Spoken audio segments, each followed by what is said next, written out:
Hi, I'm Morgan. And I'm Jake, and this is Neverland Navigation Radio, where we drop through the history of an iconic Disney attraction. Morgan, what are we up to today? Well, picture, if you will, a decrepit Hollywood hotel looming at the end of a sun-soaked boulevard. Its faded sign reads Hollywood Tower Hotel, and within its walls, a phantom elevator beckons brave souls for the ride of their lives. We are talking all about Tower of Terror today, the history, the different iterations around the world. I'm so excited.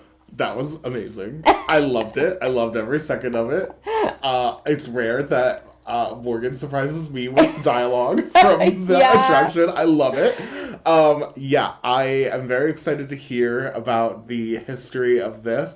I think this is a lot of people's I will conquer my fear of riding this attraction. Oh my gosh, yes. Mm-hmm. This is one I wouldn't ride when I was a kid. Really? I pissed my parents off. I didn't go on it. My little brother, who is not great with roller coasters even now as an adult, did go on it, and I didn't. Yeah, so he got the t-shirt and I didn't. But yeah, I wouldn't do it. And then my child wouldn't do it, still won't do it. Yeah. It's hard. It's designed to be intimidating. It's very scary. It's not just the drop aspect. They also, the story makes you scared. Although Bailey won't do the Guardians version either, which doesn't make you scared. But gotcha. Yeah, when you look at it from the outside, intimidating. Very spooky. Yeah. And I think people in general have a fear sometimes around elevators. It can be a very spooky situation. Nobody wants to be in a bad elevator situation. Yeah. So I think this really plays up those fears. Yeah. With the theme. Yeah. Yeah. Before we dive in, though, to all of the fun history, we did want to thank you guys for joining us. And if you would like to help support the show and allow us to continue making these fun podcast episodes, then we would love your support. The best way that you can support us is by subscribing to the podcast wherever you listen, whether it be Apple Podcasts or Spotify or wherever you've managed to find us, and by leaving us a review to let us know that you've enjoyed the episode and to say, hey. Yeah. We'd love to interact with you guys. Yeah, we love that so much. Yes. Also, if you are thinking about taking any kind of a trip in the future, please consider letting me be your free-to-you travel agent. You can email me at neverlandnavigationco@gmail.com, or you can find me on neverlandnavigation.co, the website. You can message me on Etsy. You can get a hold of me a bunch of different ways. But anytime you take a trip to Disney or you go on a cruise, the price of your travel agent's commission is built into the price you're paying, whether you use a travel agent or not. So if you don't use a travel agent, they're just keeping that extra money. So you might as well live it up and let somebody help you with your trip. In exchange, I also give my clients free trip t-shirts for the trip. They're custom for the trip that they're taking. So definitely think about sending me an email at neverlandnavigationco@gmail.com so we can talk about your next trip. Yeah, that is a great value. I've heard great things about a Hollywood Tower Hotel. Do you recommend that? I don't. Oh. Okay. Yeah. Got it. Had some clients not do so well there. Oh, okay. My bad. I didn't check Yelp or anything. Right. Okay. Actually, I would love it if they made a hotel out of it. Oh my gosh, can you imagine? Yeah. I've always thought, gosh, how would they get around the sound of the screams? Well, I mean, the park closes at 9:30. Oh, actually, that's a really good point. I guess you don't even have to worry about it. I have to assume we've come a little bit further in soundproofing hotel rooms because sometimes they're better than others. Another really good point. We have stayed in some hotels where we're like, wow, you don't hear anything. I've noticed when I've taken like 8 cruises now, and I've noticed I'd never really I'll hear stuff from the hallway because of the door, but I don't hear the rooms next to us. Really? Yeah. That's very comforting, actually. Yeah. I think that's a really good feature. It could just be luck, but I do think they're doing some pretty good insulation on the Disney cruise boat. I don't think I would be that surprised, because that is a really good selling point for people's comfort. It's already, there's so many factors in getting a good night's sleep in that situation that I do feel like them nailing that end of it really does contribute to the experience a lot. Yes. When I am researching hotels, either for myself or for a client, one of the things I'm looking for is how paper thin, like whether people are saying the walls are thin, I hear the neighbors, because that has really put off a vacation for me before. Like, you can't get up and have a good next day if you didn't sleep. I know. And a couple of times that we have gone on a Disney cruise, I have seen the family in the room next to us and gone, oh no. Like toddlers, they're going to be getting me up at 6 a.m. and I've never had that problem. Yeah. So that's really good to hear. Yes, it is. It's a good, I'm trying to talk Jake into a Disney cruise. So yeah, I'm working on it with you guys. Yeah, we're trying to work out the details. Yeah. I truly don't need that much sway. I know. She was like, do you want to go? And I was like, actually, literally, right now. Yeah, let's go. Now we're trying to hammer actually out. figure it out. Yeah. All right. Sometimes easier said than done. But I'll try not to veer you off course that much. Okay. I don't know how successful I'll be, but we'll try. Okay.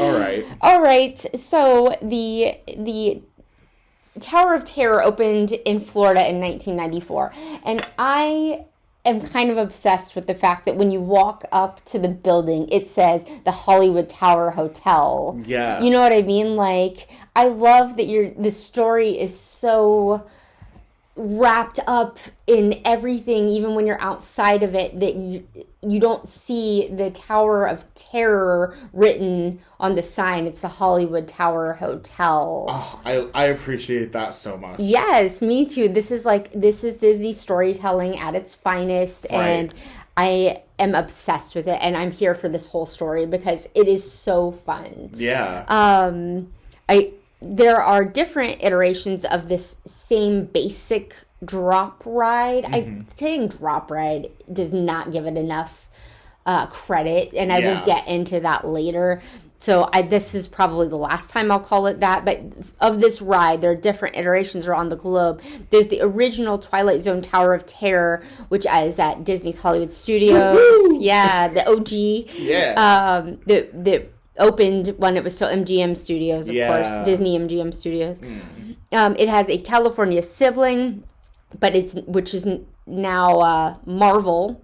Yes. Guardians of the Galaxy, which is called Mission Breakout in California. Yeah. There is a unique cursed hotel high tower in Tokyo Disney Sea. Ooh. And I will be getting into all the specifics of this stuff. So I might be giving you the opportunity, I guess, to close your ears or walk out, and I'll just tell our listeners about it. I'm so excited. And then there is a Parisian Tower of Terror with its new dimension of chills. Ooh. Everyone is different. I love that. Not a little different. You know what I mean? It's kind of like what they do with Haunted Mansion. Yeah. Where I guess part of the year, the California version and the Florida version are very similar. Yeah. But at least in October, November, December, I would say all of the Haunted Mansions are so wildly different. Which I love. I love that too. I'm obsessed with the notion that you could visit all the different Disney parks and have a different version of what is at the core, like a similar experience. Yeah. And I love that they do it for the Tower of Terror,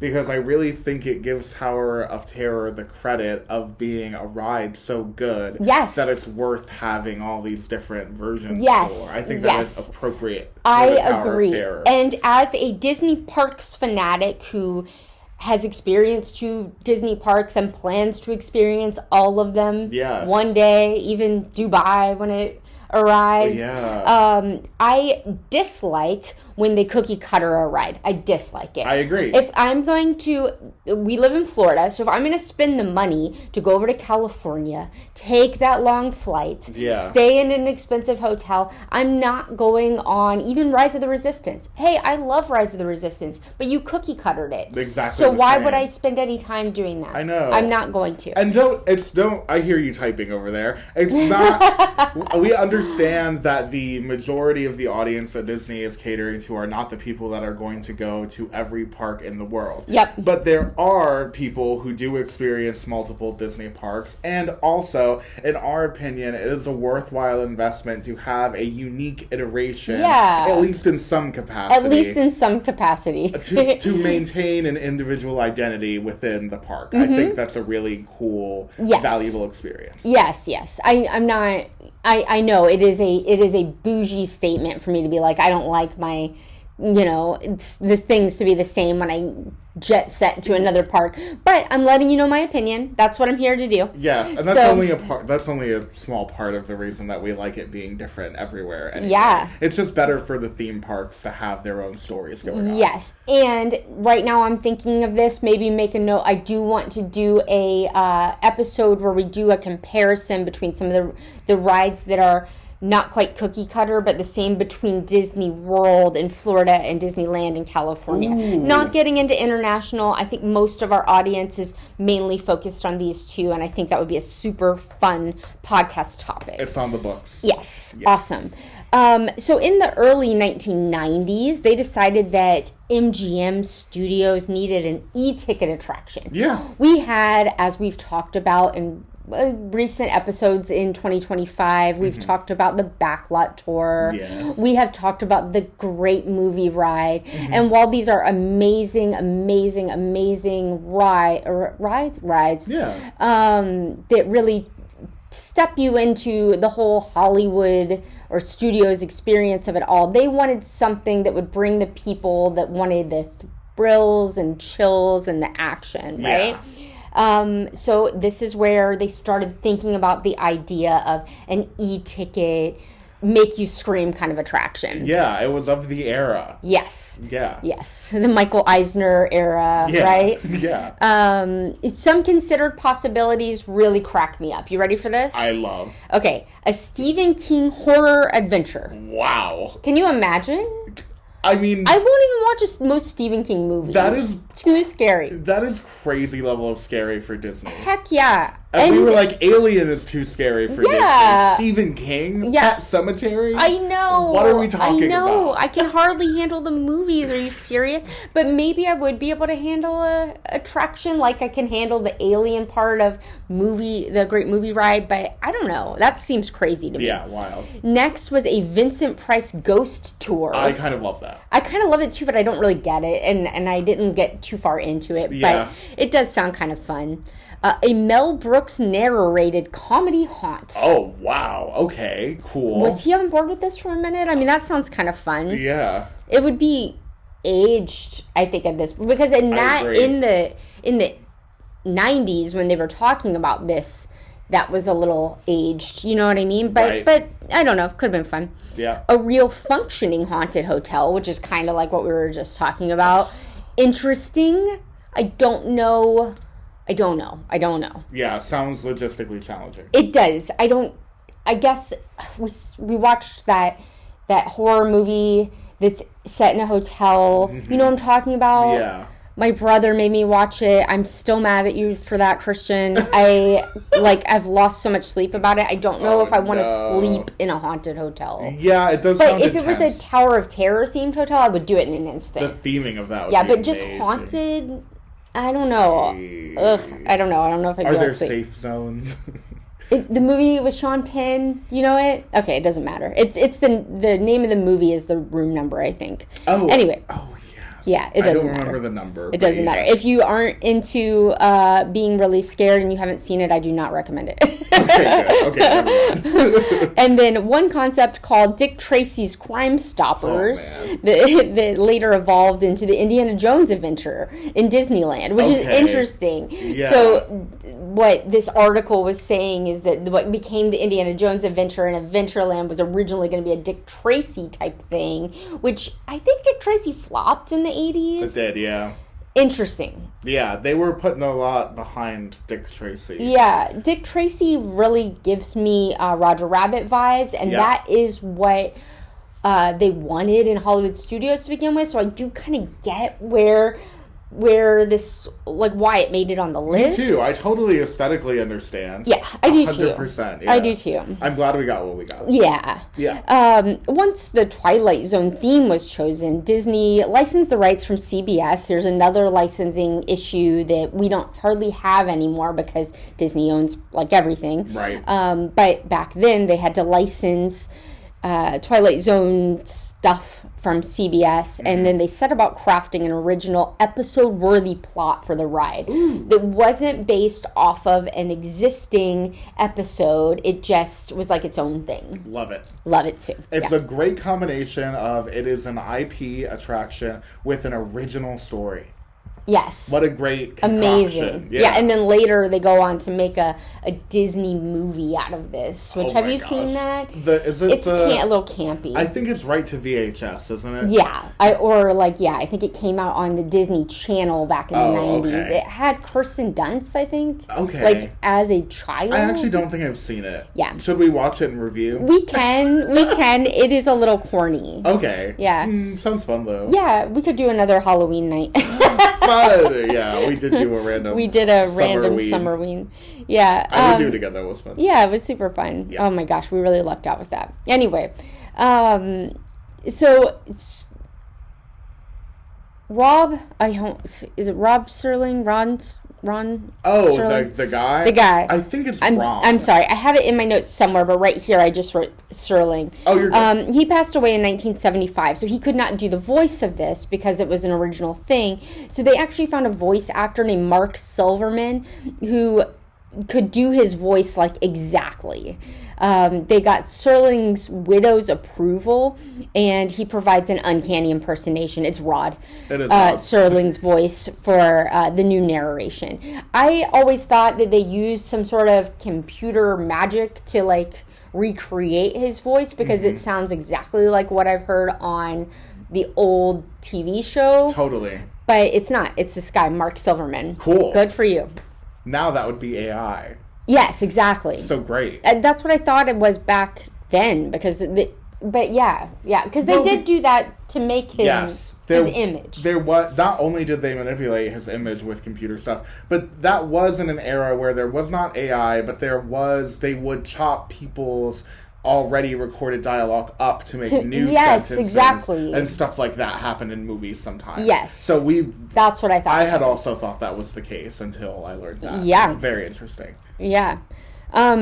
This is the world's first vertical dark ride. It's a hybrid of a freefall tower and a story-driven dark ride. Yeah. So interesting, even description. I agree. Vertical dark ride is crazy. Yes. Yeah. They used the Otis Elevator Company to build massive elevator lift motors capable of rapid ascent and controlled drops, while Eaton Kenway, the company, developed automated guided vehicles, essentially elevator cars that could move horizontally on a track. Fascinating. So they outsourced, of course, to make sure that they could get this to work. Best of the best. In our Florida version, these driverless ride vehicles leave the elevator shaft partway through the ride to traverse into the fifth dimension show scene. So I was telling Jake when I first started researching this a few weeks ago that I didn't even really think about what they're wanting me to think about here, but now that I have, it's very interesting.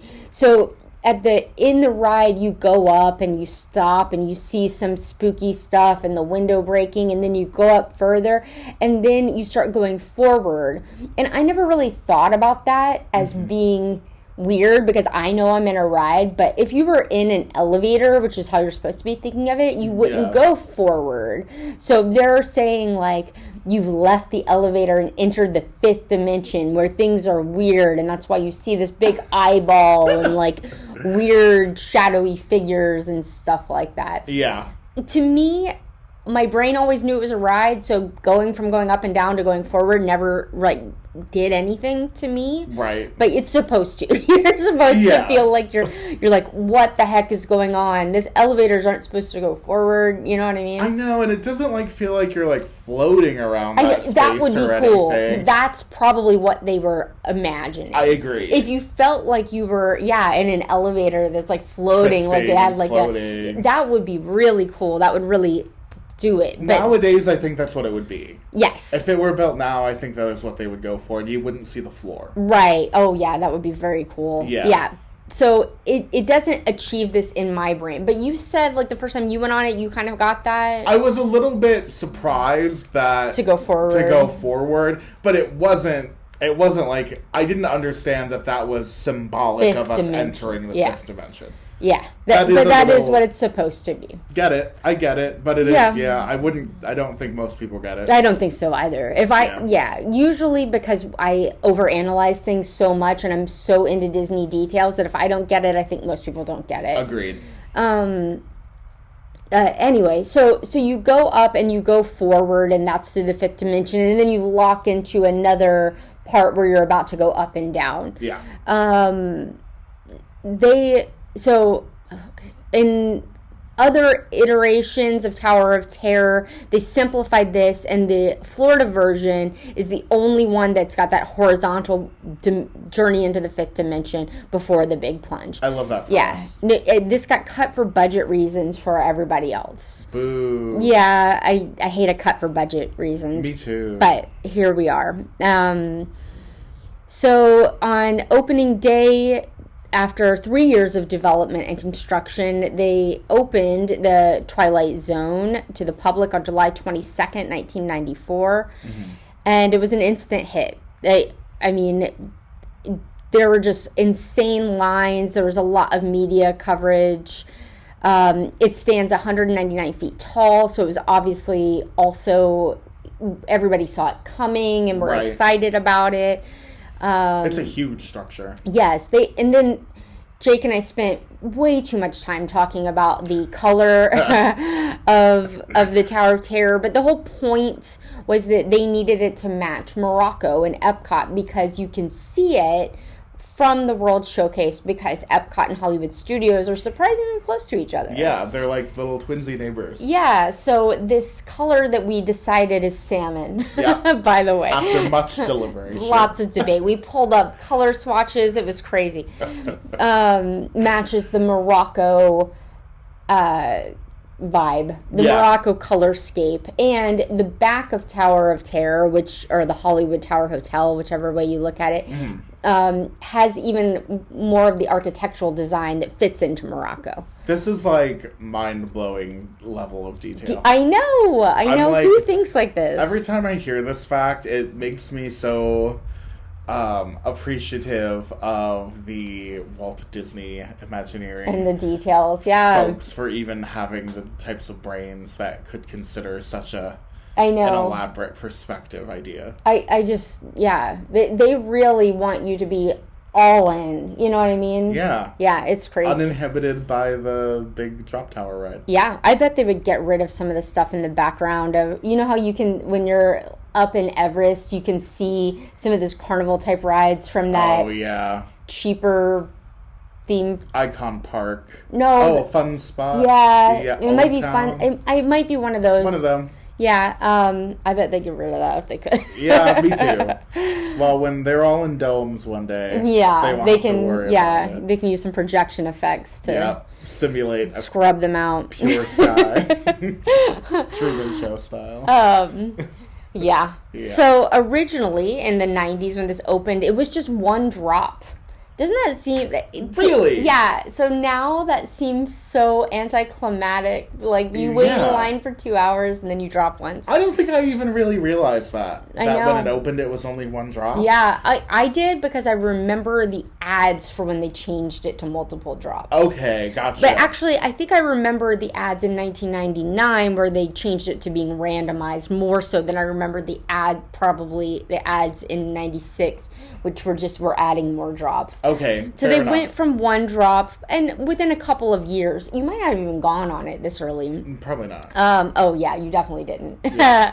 In 96, they changed it to 3 drops. Oh, okay. Yeah. And then in 1999, they changed it into more drops. Oh, it was 2002 that they changed it into randomized drops. Got you. Okay, and that makes sense. I remember a pretty serious ad campaign about the randomized drops, and you don't know what you're going to get. Yeah. Every time's different. And that is spooky, and I love it. And it makes it rewritable in a big way. And last time Jake and I went on it, which was just like a week ago, we were like, oh, we haven't done this one before, or something like that. Yeah. It felt different. And I was like, that's really impressive that they're still getting us. Agreed. We've been going for a long time. Yeah, you cannot predict it. No, and I love that. Yeah. For a ride like that relies so heavily on surprising you, I think that is the perfect element to add. Agreed. Is to not know when you're going up and when you're going down. Because sometimes it'll go half up, and sometimes it'll go half down, and sometimes it'll go, half up, and then half up again, and then all the way down. Like, it's crazy. If they ever want to retheme to yo-yos, they would be very easy, because you do feel like you're on a that was a joke, but it's very yo-yo like you don't know when you're going up and down. Also, what a great bit of trivia that they changed the ride system 4 times. 3 times? 4 times. That's crazy. They even called this last one Tower of Terror 4 program. Love it. Internally they call it that. It ensures repeat riders always got a surprise. The thing that didn't change is that the ride vehicles actually pull you downwards faster than a free fall. Oh my god. So it's not like it's just letting you go and you're dropping. Right. You're being pulled down, which I had researched this before we went last week, and I was trying to feel if I could feel it, and I can't, but that's probably how it's supposed to be. Yeah, that makes sense. Yeah. I feel like that adds, I don't know why, but that translates to me to more safety. Yeah. I don't know. I know, I'm I just agree. like, pull me down. That sounds better than just dropping me. It sounds like a lot of control, yeah. Yeah, agreed. It pulls you down at 39 miles per hour, which briefly makes you achieve a negative G's, which is surprising. 39 miles per hour doesn't sound fast. It feels faster than that. It feels fast. Yeah. But that gives you that weightless feeling that lifts you off of your seat. Love it. Yeah, or I have always heard people would put, like back in the day, would put quarters on their knee to see them float. Oh. Yeah, it was like a thing back when it first opened. Oh, cool. Okay. Yeah. Anyway, true to its source material, the Tower of Terror is filled with nods to the classic Twilight Zone episodes. Yay. The thing I also love about this is even, I haven't watched very many Twilight Zone episodes, neither the new ones nor the old ones, right. And it doesn't matter. Yeah, no, same. It's not like it's hurting my experience at all. I still totally appreciate it. Totally.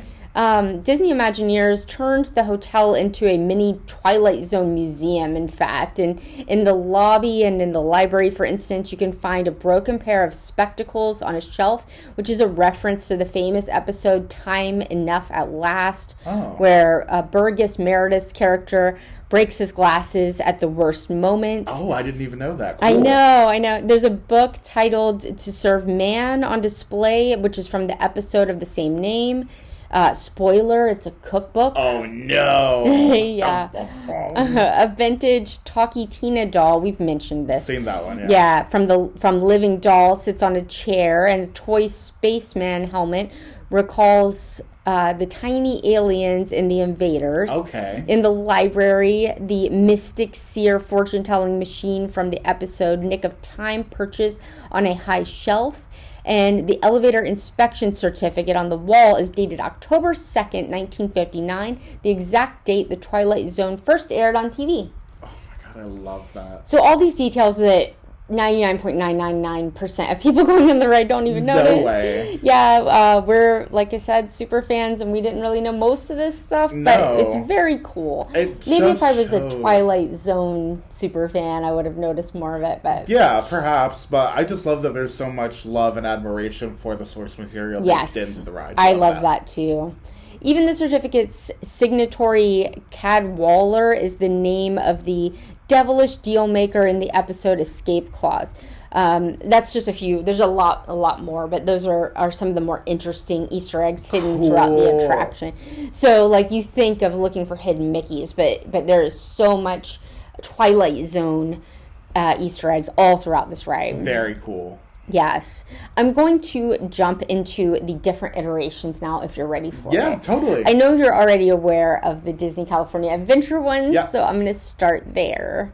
By the early 2000s, Disney saw how the Tower of Terror's popularity could boost attendance at the other parks. Yeah. Particularly the newly opened Disney California Adventure in Anaheim, which wasn't really doing so super hot. Right. Disney California Adventure debuted in 2001, and Disney decided to clone some of the hit attractions from Walt Disney World to try to boost it. Yeah. This is one of them. They built it in 2004, and it officially opened on May 5th, 2004. Cool. It's the tower, the hotel looks different. It's got a Pueblo Deco architecture style, which gives you more of the glam of 1920s Los Angeles than a little bit more so than what we have. Ours, I can't remember the specific what the decor is called, but it's a little bit different. Okay, yeah. I feel like ours is a more standard, like, Art Deco, Hollywood style than like jazzy modern aesthetic is what I have written down. Yeah, it definitely has a jazzy vibe. Yeah, the Hollywood Tower Hotel in Disney's California Adventure was said to have been built in 1928, which the Florida one, according to its backstory, was built in 1917. Oh, cool. So the backstory had to change a little bit for whatever reason. I'm sure it makes sense. Yeah. Again, the California one, because of budget cuts, did not get the part where you start going forward. It just goes up and you see stuff, and you go up and you see stuff, and then you would go up and down. Yeah, that is really interesting. Yeah. You could see the details, like the date 1929 on the hotel directory sign, which was the year of the stock market crash, which subtly hinted at the hotel's doom. Oh. Yeah, this version stood 183 feet tall, so a little shorter, and had a simplified system compared to our version. Gotcha. Yeah, because of vertical only. Yes, the pre-ride stayed the same. Okay. Let's see. The California version has 3 drop shafts instead of 2, so that they can have more people, you know what I mean, at one time. Yeah, cool. Yeah. In Florida, the unique lateral movement and separate drop shaft had been a technological marvel, but even just the going forward part in our version limited the hourly capacity. I bet, yeah. Yeah, that makes in sense. addition to being more expensive. So they just decided to cut it. I guess logistically that does make sense. Yeah. Although it doesn't feel like Tower of Terror without the weird eyeball thing to me. I know, it is weird. I wonder if that was put somewhere else in the whole thing. I don't remember. I did go on the California version before it was Guardians, but I don't really remember differences. I didn't even notice at the time that we didn't go forward. Yeah. But the California version is actually the first one I went on, so I don't know. Oh, wow. Okay. Yeah. I didn't know that. Yeah, very weird. The California Tower incorporated a different show sequence, and one memorable addition was the mirror illusion scene where riders could see a reflection of themselves that magically vanishes before the big drop. Oh. Yeah, Serling's voice urges, wave goodbye to the real world as your spectral reflection disappears. Wow. Which, that sounds really fun. I don't remember it, but I'm sure, you know what I mean? Yeah, I love that. That sounds really fun. In summer of 2016, Disney stunned fans by announcing that the California Tower of Terror would be transformed into a new experience based on Guardians of the Galaxy. So this was wildly controversial, as you probably remember. I would describe this decision as brave. Yeah. On the part of Disney. Yeah. Shocking, I think. Shocking. Yeah. Yeah. Instead of building something new, people are mad. People are still mad. I get it, because it is, people love Tower of Terror. It's got such a classic theme. Mm-hmm. At the same time, Disney is always, putting new stuff in the parks and always trying to capitalize on IPs. And yes. The Tower of Terror in California was not original. It was a clone of not an exact clone, but close. A variation of the MGM Studios one. So I don't particularly hate this change, but I don't live in California, so easy for me to say, I guess. Yeah, I don't hate it either. As a matter of fact, I'm pretty obsessed with the Guardians version. That dulls the pain a little bit, I'm sure, to really like the replacement. For me, I love the music and how you're laughing, and they're the things they're saying are funny, and it's just a completely different vibe. Oh yeah. Our version is spooky and ominous, and the Guardians version is hilarious and fun and upbeat, and you're smiling and you're laughing and you're singing, and it's just completely different, and I'm obsessed with that. We do really enjoy the Guardians. Yeah, I like both, but that I get that most people don't. So yeah, fair enough. Yeah. So the Tower of Terror in California closed January 2017. It went under a 6-month revamp, which to me is crazy fast. Agreed. Wow. Yeah. They didn't have to change the ride vehicles or the building much, but they did. Even the outside really got a whole new look. Yeah. On May 27, 2017, 2 weeks after the Guardians 2 movie debuted, which was very smart on their part. Agreed. They opened it, and this was the first Marvel-themed attraction in North America. Right. First MCU. They said Marvel-themed attraction in North America, but I think that's kind of funny. Yeah, because we have one. In Universal, we have there was a whole land plenty. Yeah. Yeah, the first Disney Marvel attraction. Yeah. They should have said MCU. Gotcha. And now that whole area around what was Tower of Terror in Disneyland, or in Disney California Adventure, is now Adventure's campus. Yeah, wow. What a mutation. Yeah, this is another one where the Hollywood of it all is being slowly stripped. Yeah. Kind of sad. Especially since I'm so sad about our Hollywood studios is being slowly stripped, but right. it is what it is. Right. Jumping to Tokyo Disney Sea, which is the next one to come. We're getting international. Yeah, are you okay hearing all this? I am totally okay. Okay. Tokyo Disney Sea's Hotel Hightower, cool. Parentheses Tower of Terror, stands majestically on the American waterfront, lit up at night. Unlike the America counterparts, this tower has no Twilight Zone connection at all. Really? Yes. I didn't know. Okay. Instead, it tells you an original story of a cursed idol and its ill-fated collector owner, Harrison Hightower III, which gets the likeness of Joe Rohde. Oh, cool. Yeah. It opened on September 4th, 2006. Due to cultural and licensing considerations, it doesn't have the Twilight Zone theme at all. So Japanese audiences were less familiar with the 1960s Twilight Zone show in the first place. Understandable. And the park's owner, which is not the same, not Disney, not the same owners as the ones in America. It's Oriental Land Company. Mm-hmm. They preferred not to pay CBS every year for ongoing royalties for the IP. Probably a good business decision. Yeah. I didn't even think about the fact that Disney's still paying for the Twilight Zone licensing. I know, isn't that crazy? I could see why that might get irritating after a while, considering you own half of everything. You know Literally, what I mean? I bet that really played into the California. I bet it did too. Yeah, I never thought about it until I heard about it in this Disney Sea one, and I was like, oh, yeah. Yeah, but they still probably license some of that music, so they probably still pay something. But yeah, it is understandable that they wouldn't want to be contributing to the CBS portfolio. I don't money. know. Yeah. I don't know how much paying for the 5 songs or whatever, I think it's 5 that they use over there, could possibly cost. I doubt it's nearly as much as paying for the licensing rights to an entire show. Agreed. I mean, I don't know. I'm not going to say. If I had a hit song from the 70s and I'm now older and Disney's like, hey, we want to put your song in a ride, I'd be like, yeah, just do it. Heck yeah. But I get that that's not how rich people operate. Right.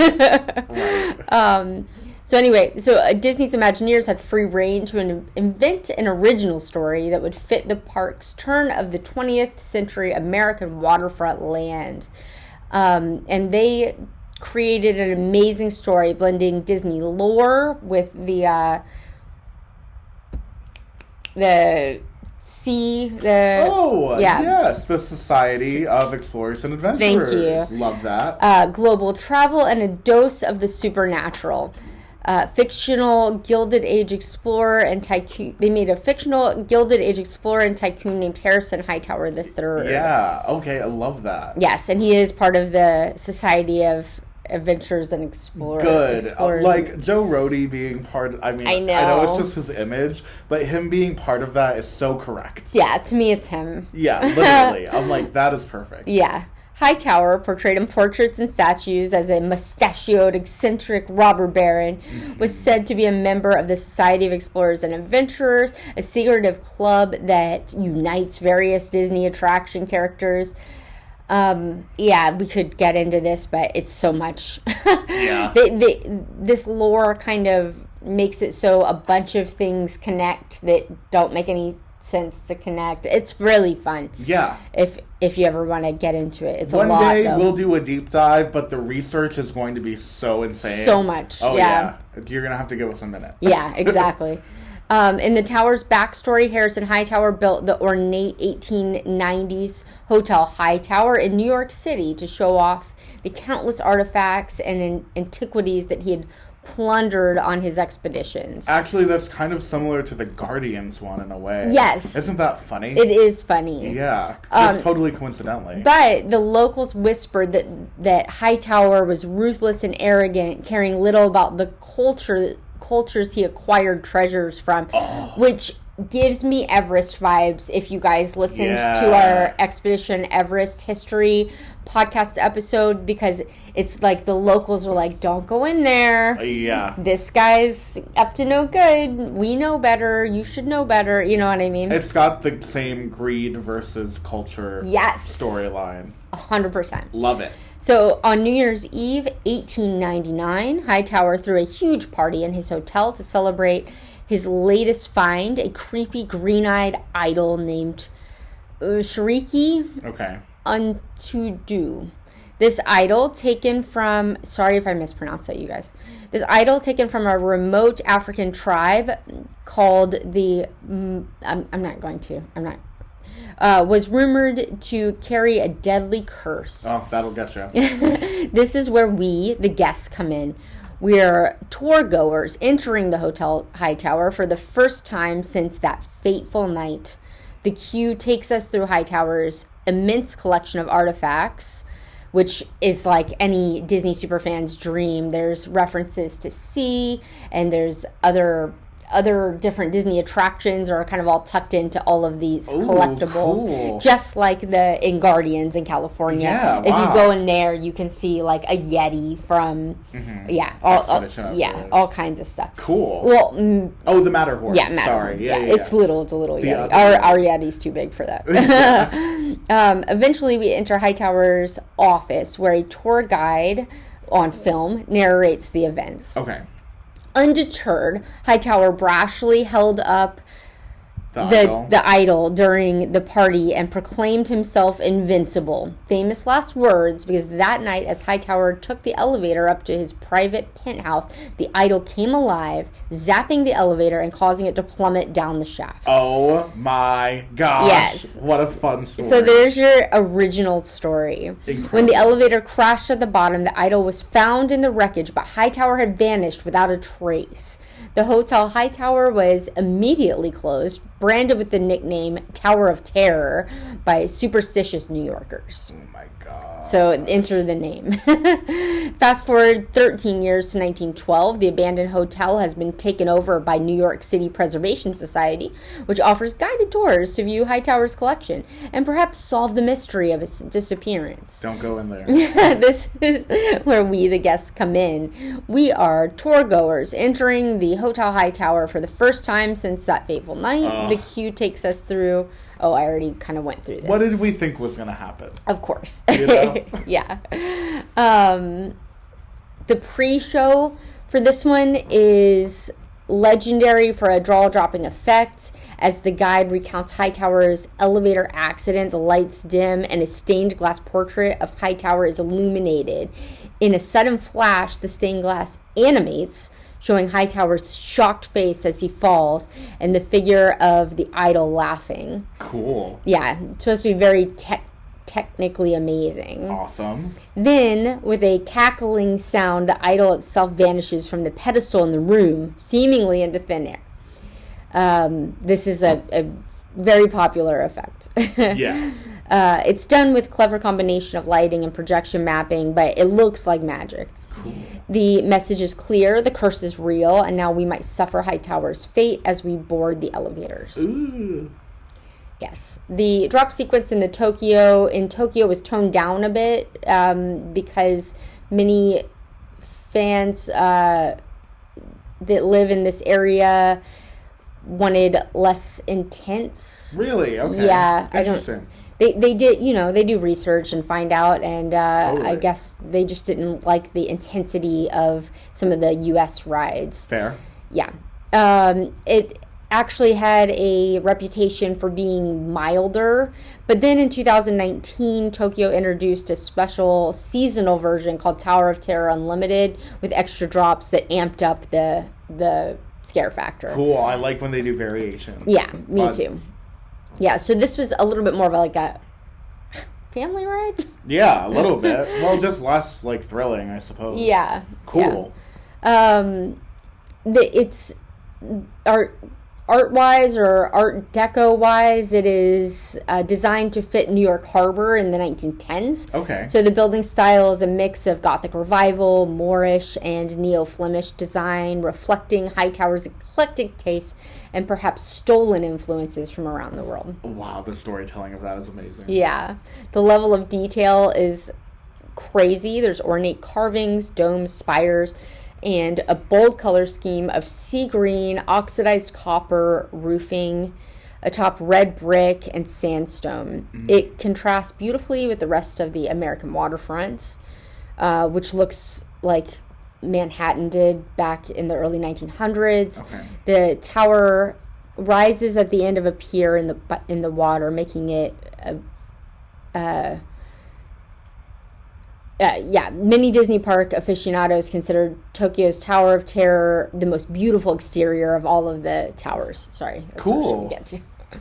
I really think that, first of all, I love the color story that they're describing, and then second of all, it has a purple-green hues at night. Ooh, I love a lighting package. Yeah. Oh gosh, this makes me want to go so bad. Yeah, I know. Oh, it cool. seems like such a fun, unique, original story. Yeah, from architecture to design to story, I'm obsessed with how original this version is. Yeah. For this Tokyo one, it was a big investment for them. It cost over $100 million. Yeah, but it remains extremely popular to this day. Plus, it adds cultural diversity to the tower lineup. Yeah, which I really appreciate. So, then, the next one is Paris. I think this is the last one, yeah. Okay. This one is different, too? Yeah. Oh, my God. So, it didn't start off different, though. But it's Really? Yeah. I'll get into it. Fascinating, okay. So, Walt Disney Studios Park in Paris opened in 2002 as Disneyland Paris's second gate. But much like Disney California Adventure initially, it was criticized for lacking attractions. Yeah. It was supposed to be built at the same time as the Tokyo version, but the Tower of Terror... Paris's Tower of Terror was supposed to be built at the same time as the Tokyo version. Okay. The Paris Tower they used the same cost-effective design as California's. Okay, so no vertical or no horizontal movement. Right. Okay. I guess I kind of gave that away at the beginning. Well, no, it's understandable that from that, obviously, so that park was budget from the beginning. Yeah. So if there was a cheaper version of the ride, they're going to do it. Totally. Yeah. And due to financial woes at Disneyland Paris in that era, the project was delayed by a few years. Okay. So it didn't even wind up opening at the same time. Dang. All right. Yeah. It was, when it opened, it was called, I'm not going to read this in French, but it translates to a jump into the fourth dimension. Cool. Yeah. The fourth dimension. Okay, period. Yeah, but it was the Twilight Zone, by the way. Oh, okay. So we do have the licensing situation. Okay. Interesting. Yes. Really Sorry, interesting. did I missay that at the beginning? It doesn't matter. No, I just didn't know that this particular version had the licensing, which is really interesting. It is interesting. Because you would figure they wouldn't want to make the money. Right. Or spend the money. Yeah. They opened a park, but maybe in Paris, the Twilight Zone was a big thing, or a bigger thing. I get it more for, like, a culture that, like, is like, we have no idea what the... Literally, yeah. Why would they bother? Yeah. Yeah, I would say there's at least more of a chance that the French audience might be aware of the Tower of Terror. Yes. Yeah. Yes. Or, sorry, of the Twilight Zone. Right. I knew what you meant. Yeah. The Paris one opened to park guests on December 22nd, 2007. Merry Christmas. The Paris Tower of Terror is essentially a copy of the Disney California adventure version in layout and architecture. It has the same Pueblo Deco Hollywood Tower Hotel design, the same heights, and the same ride system with 3 drop shafts. And that mirror illusion scene that sounded so cool. Yeah. However, Disney made a few adjustments for the local audience. It's a bilingual experience in Paris. The pre-show video was dubbed into French with subtitles or alternate English showings as needed. Another voice actor paid to narrate. We'd love to see it. Yeah. Impressively, I wonder... Yeah, never mind. I was going to say that whoever dubbed the Twilight Zone might have been possible, but I don't know. Oh, yeah. Impressively, they even... I'm sorry, I did know. Impressively, they even tracked down the original French narrator of the 1960s Twilight Zone. Oh, I love French that. dub, and I had read this. I had just forgotten, and then recoined it in my head as my own idea. The French dub of the show had an impersonator re-record Serling's line in French. Wow, that is so cool that they got the same... Yeah. So if a French person had seen the Twilight Zone, they would know this It'd be the particular same voice. exact person. Amazing. Impressive. Wow. Yeah, so in Paris, you might hear Rod Serling speaking French, inviting you to... do you want to try this? Oh, a French time? Yeah. Okay, so this is 4. La quatrième dimension. Yes, that's it. You got it. You nailed it. The ride's onboard audio and signs are a mix of French and English, reflecting the international visitor mix. Okay, cool. Yeah. The construction here is concrete, which is interesting a little. Lightly interesting. The Paris Tower was built using concrete rather than steel frame to meet French building codes. And that is kind of very heavy. Yeah, I was like, all concrete? Dang. Oh, yeah. Okay, period. Placement and theming. The tower dominates Walt Disney Studios Park as it's located roughly in the center at the end of Hollywood Boulevard, Facade Street, added to spruce up the park's entrance. Since WDS Park was initially very small, the Tower of Terror immediately became its landmark attraction, visible from most anywhere in the park and even from outside the park. The Imagineers did a great job fitting it in. It looks like an extension of Hollywood, even though behind it, it's just show buildings. Yeah, okay, really cool. I see how they probably saw, how well Tower of Terror did for DCA. And they're like, well, we've got this other California type of park going on over here. Why not? Yeah, I like how you'll see. I'm about to go into how they changed it to make this one unique. Ooh. But it's very exciting. It's fun. Yeah, this is another part I wasn't sure if you'd want to know, but you want me to go into it? Yeah, go ahead. Okay. From 2008 to 2018, it was the way that it was, like the original DCA version. Yeah, exactly. With French. Yes, Okay. Right. It was the top thrill ride at Disneyland Paris. They chose not to change it to Marvel, but instead they took a completely different approach, plussing the tower with a new storyline while keeping the Twilight Zone theme. Oh. Okay, so in 2019, Twilight Zone Tower of Terror, A New Dimension of Chills open.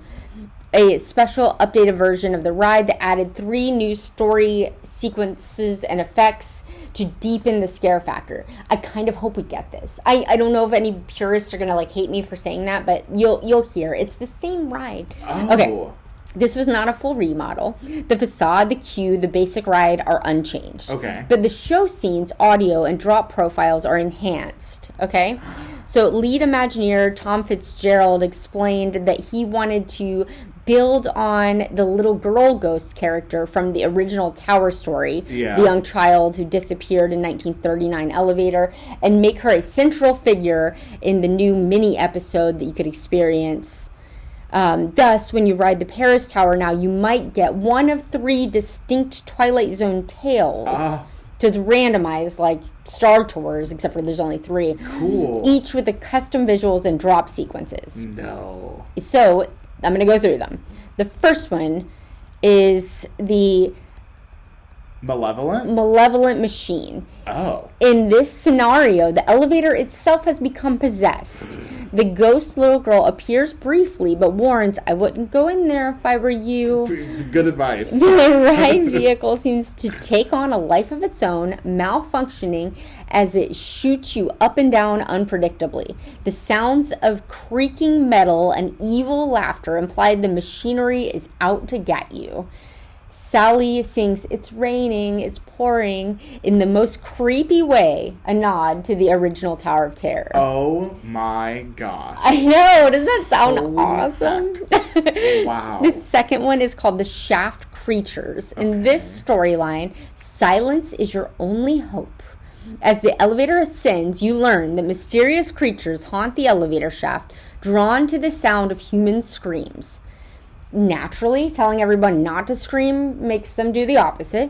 So then there are, of course, a bunch of drops in this mode that are particularly intense to prompt terrified shrieks. And as people inevitably scream, the ride reacts by becoming more aggressive, simulating the creatures powering up from your fear. Oh my god. It's a psychological trick that adds to the fun. The last one is called The Fifth Dimension, a nod to the original ride's tagline. This version goes full psychedelic. A poltergeist opens a portal to the fifth dimension and tries to steal your soul. The little girl ghost returns as a guiding figure, attempting to save you from this otherworldly fate. Visually, this sequence features trippy, mind-bending effects. Think swirling cosmetic colors and Twilight Zone-esque spirals as you drop through the void. It's the most out there of the 3, really playing up the supernatural Twilight Zone angle, complete with the question, what is real and what is illusion? I love that they're different. Yes. They're like pretty different from one another. I think the one with the little girl and the machine that's possessed sounds like the one I would be most interested in getting. Terrifying though. Oh yeah. I love it. Yeah. Wow, I love that it's like re-rideable even more, right. I would say. Oh my gosh. Yeah. I would definitely want to try to do all 3. I know, which means you'd have to go on it 50 times. Yeah. I'm just basing that on how we get Guardians, and we're like... Or as Morgan knows, when I ride this ride, I laugh the whole time. I can't help it. It's like I don't know if it's like nerves or just how I respond to thrill. Yeah. But like anytime we're on like an intense ride or a roller coaster, I just laugh the whole time. Yeah. Well, that a lot of people are like that. Some people laugh. Michael does that too. Some people laugh. Some people scream. I love it. Yeah. Yeah. That's it. Oh my gosh, I had no idea that they were so different, and I'm kind of obsessed with all the different versions. Yeah. More of a reason for me to visit the international parks. You can do my sign-off. Okay. The next time you check into a deserted hotel on a dark, stormy night, make sure you know just what kind of elevator you're boarding, because you may find yourself a permanent resident of Dun, dun, dun. the Twilight Zone. How fun! All right, That was fun. That was so fun. Which do you think sounds like the best version? It's really tough. I think the high tower hotel one Sounds so fun. has such a good, interesting story. Yeah. But I do love this last one. I know. That has the, like, alternate I know. Part of me wants sequences. to look it up and watch it on YouTube, and part of me doesn't in case I ever get to go, you know? Well, yeah. I mean, one day I plan to go. We're manifesting it. We will get to go. Yeah. And I think it's enough that we know the basic premise, and I don't think we should spoil the aesthetics. Okay. For ourselves. Okay. I think we should hold on. We'll be positive. We'll watch it if we ever have to, like if they close it before we make it. Oh, yeah. Or even if we, like, yeah. If it ends up closed, then it's fair game, you know? But, yeah, I think that is so fascinating, and I think it's so fascinating, too. It's so interesting. They're like, I don't want to change it. I just want to up it, plus it a little. It's like a unique spin for each location. What more could we ask? I love that the four now, circa the 2020s, the 4 different options are wildly different. Yeah. While maintaining the same base. This is like a model for duplicating attractions and how it should be done. Yes, There's love it. No attraction other than perhaps the Haunted Mansion, like we discussed before, does such a good job of offering the same core idea, but with different spins. I think it's so fascinating. Me too. Good job, all of the Imagineers who created all these incredible original stories for these, without relying on previously created IP. Because it would have been easy to base these things on, you know, perhaps prior Twilight Zone episodes. Yeah. But to create new and then stories, the cookie cutter, all of this stuff. Yeah. I'm so glad that they did it. New stories within the universe is a great way to go. Yeah. Love that. All right, Morgan. Thank you. That was awesome. I really enjoyed that. I had no idea. If you guys would like to check us out on social media as well to continue following us along with these really interesting park facts and stories, then you can find us on Instagram and TikTok at Neverland Navco. Yes, we also have an Etsy store called Neverland Navigation. If you want to look us up there and send us a message letting us know, like if you love the Tower of Terror and you send us a message saying, hey, I listen to your podcast, I love Tower of Terror, what do you have? I'll send you a bunch of options of designs for shirts or dish towels or sweatshirts or whatever. I want one shirt for each version around the world. Yeah, that'd be super fun. That sounds great. Yeah. All right, guys. Thank you so much for joining us. We have a hotel reservation to get around to, so we'll see you on our next adventure. Bye. Bye.